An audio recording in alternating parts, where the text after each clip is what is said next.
అసలు థియేటర్లలో రిలీజ్ కాని సినిమాపై ఇప్పుడు దేశవ్యాప్తంగా చర్చ మొదలైంది. సెన్సార్ అభ్యంతరాలతో విడుదల ఆగిన పంజాబ్ 95 సినిమా ఓటీటీలో సత్లూజ్ పేరుతో ఎంట్రీ ఇవ్వగా రెండో రోజే దాన్ని తొలగించేశారు.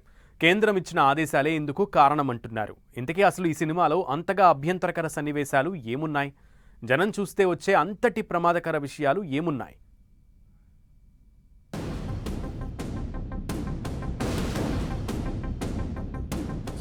సత్లుజ్ సినిమాపై మరోసారి ఆంక్షలు. ఓటీటీ నుంచి తొలగింపు.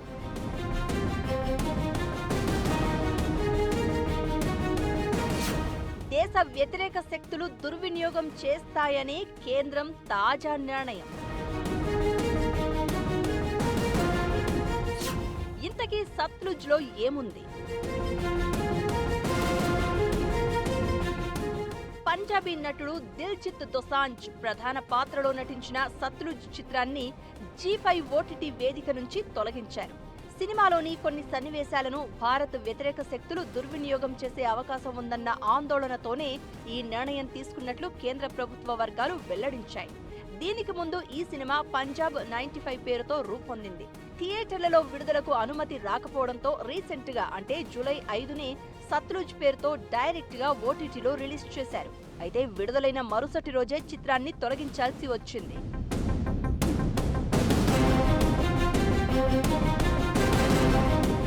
సత్లుజ్ సినిమాలోని కొన్ని భాగాలపై గతంలోని అభ్యంతరాలు వ్యక్తమయ్యాయని ప్రభుత్వ వర్గాలు తెలిపాయి. అవే అంశాలు దేశ వ్యతిరేక శక్తులకు ఉపయోగపడే ప్రమాదం ఉందని భావించినట్లు తెలుస్తోంది. ఈ సినిమా కథాంశం పంజాబ్లో ఉగ్రవాదం తీవ్రంగా ఉన్న సమయంలోని పరిస్థితులే ఆధారం.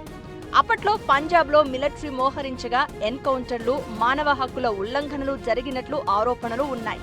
వాటిని వెలుగులోకి తీసుకువచ్చిన సామాజిక కార్యకర్త జస్వంత్ సింగ్ కల్రా స్టోరీనే ఈ సత్లుజ్ మెయిన్ థీమ్. తాను వెలుగులోకి తీసుకువచ్చిన తర్వాత జస్వంత్ సింగ్ కల్రా ఆచూకీ లేకుండా పోగా అతని క్యారెక్టర్లో దిల్జిత్ దోసాంజ్ నటించారు. తాజా పరిణామంపై అతను చీకటితో యుద్ధం చేస్తున్నట్లుగా ఓ పోస్ట్ పెట్టడం గమనార్హం.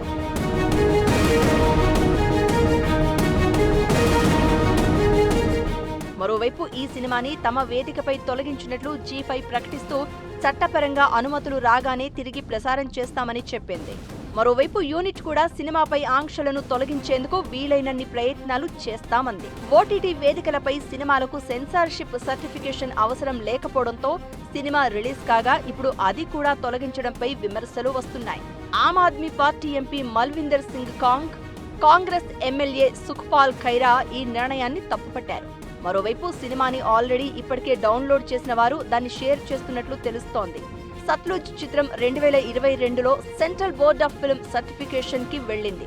అప్పట్లో 127 కట్లు సూచించారని చిత్ర నిర్మాతలు ప్రకటించారు. ఇక సినిమా విడుదలయ్యే పరిస్థితి లేకపోవడంతో ఓటీటీకి ఇచ్చినట్లు ప్రచారం జరుగుతూ ఉండడం తాజా పరిణామాలతో మరోసారి సత్లుజ్ సినిమాలో ఏముందనే అంశం ఉత్కంఠ రేపుతోంది.